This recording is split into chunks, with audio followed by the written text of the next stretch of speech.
आज ना मुलांना ढोकळाच खायचा होता नाश्त्यासाठी आणि इन्स्टंट ढोकळ्याचं जे पीठ आहे ना ते घरामध्ये कायम बनवलेलं असतं, पण ते सध्या संपलेलं होतं. पण ढोकळा तर खायचा आहे म्हणून थोडा वेगळ्या पद्धतीने ढोकळा बनवायचा ठरवला आणि यूट्यूबवर 2-4 व्हिडिओही पाहिले.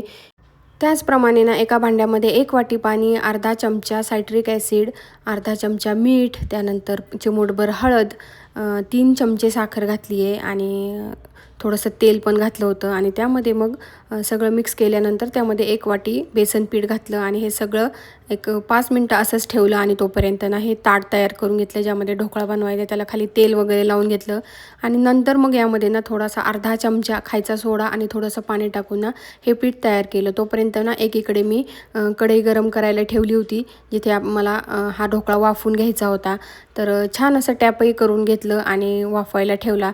जवळजवळ 20 ते 25 मिनटं छान असा मी वाफवून घेतला, पण ढोकळा मात्र काही फुगला नाही.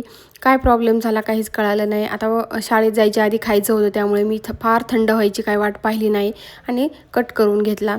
पण हा ढोकळा ना टेस्टला एवढा काही चांगला झाला नव्हता. माझी काहीतरी नक्कीच चूक झाली असणार आहे. तुम्ही ह्या पद्धतीने अजिबात ट्राय करू नका. भेटूयात पुढच्या व्हिडिओत. Bye bye.